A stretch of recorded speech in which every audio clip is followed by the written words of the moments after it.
What's up, guys? Kurt Larson here, taking your questions ahead of the MLS playoffs. Let's get right to them. First one from Kyle Mayer.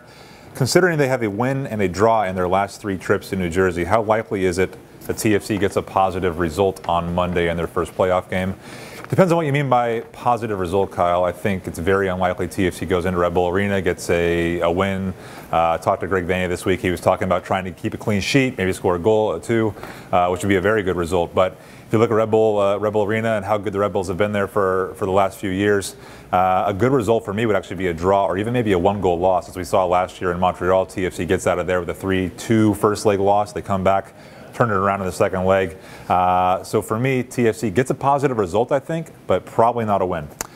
This one from Julio Garcia. Do you think Vanney will stay with a 3-5-2 or go with a 4-4-2 diamond at Red Bull Arena? He specifically says to prevent Sacha Kljestan from exploiting some of the gaps. I think you kind of have it backwards there. I think going with a 3-5-2 actually prevents Sacha Kljestan from exploiting, in between the lines and being able to play through to Bradley Wright-Phillips. I think you add a third center back in there and tell a guy like Nico Hasler and on the left Justin Morrow to be aware of those seams that Bradley Wright-Phillips likes to slip into. I think that's actually a better way of going about defending at Red Bull Arena. So I think they might go with a 3-5-2 on Monday, despite playing a 4-4-2 in Atlanta on decision day. The next question, Zuby Zorn asks if TFC should start Beitashour or Hasler at fullback. I think it depends on what formation you play. Like the last question, if TFC goes with a 4-4-2, I think Steven Beitashour is probably a little bit better because he's probably going to stay home a little bit more, a little bit better defensively. If TFC goes with a 3-5-2, then maybe you want to have a guy like Nicholas Hasler, who's shown an ability to get forward and even contribute goals this year. Fourth question from Sonia Missio, kind of a funny one. How do I deal with my all-consuming, panic-inducing anxiety that TFC might actually win MLS Cup? I think you look at the statistics because over 21 years of Major League Soccer, only 6 Supporters' Shield winners have gone on to win MLS Cup.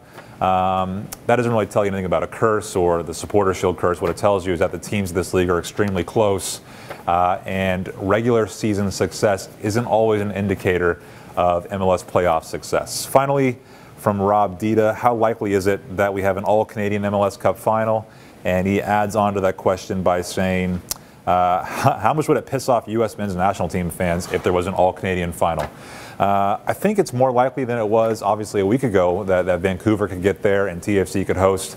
But at the same time, I think out west, Seattle and Portland, just better teams than Seattle right now. Vancouver right now. Vancouver's going to have to get through both those teams in 2-leg series. I don't really think that's going to happen. And TFC, I mean, listen, they could stumble. They're going to Red Bull Arena, a place they've won 1 time since 2010, and then they're going to look at a very difficult series against New York City or Columbus. So is it likely? Probably more likely than it was a few weeks ago, but I still think it's unlikely. That's it. Hey, we'll be in New Jersey on the weekend. Send your questions my way, and we'll answer them after the game. For the Toronto Sun, I'm Kurt Larson.